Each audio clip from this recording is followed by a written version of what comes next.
BNP chairperson ও সাবেক প্রধানমন্ত্রী বেগম খালেদা জিয়ার জন্য দোয়া ও প্রার্থনার আহ্বান জানিয়েছে অন্তর্বর্তী সরকার। শুক্রবার বাদ জুমা দেশের সব মসজিদ, মন্দির, গির্জা, প্যাগোডা সহ অন্যান্য ধর্মের উপাসনালয়ে তার রোগমুক্তির জন্য প্রার্থনা করা হবে।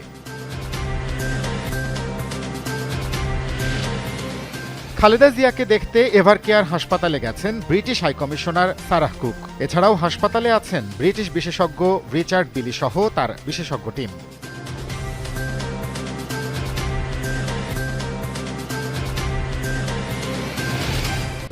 অন্তর্বর্তী সরকারের শপথ ও গঠন প্রক্রিয়া বৈধ ঘোষণা করে হাইকোর্টের দেয়ার রায় বহাল রেখেছেন আপিল বিভাগ। সকালে প্রধান বিচারপতি ডক্টর সৈয়দ রেফাত আহমেদের নেতৃত্বে ৭ বিচারপতির পূর্ণাঙ্গ আপিল বেঞ্চ এ আদেশ দেন।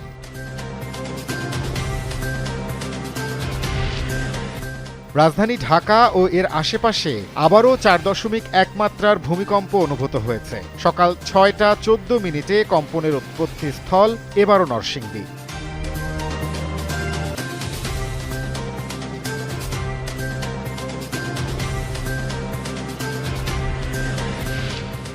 ফিলিস্তিনি সশস্ত্র গোষ্ঠী হামাস ও দখলদার ইসরায়েলের মধ্যে চলমান যুদ্ধবিরতির দ্বিতীয় ধাপ শিগগিরই শুরু হবে বলে জানিয়েছেন মার্কিন প্রেসিডেন্ট ডোনাল্ড ট্রাম্প। দ্বিতীয় ধাপ শুরু হলে গাজার সরকারের নিয়ন্ত্রণ নেবে টেকনোক্র্যাট সরকার।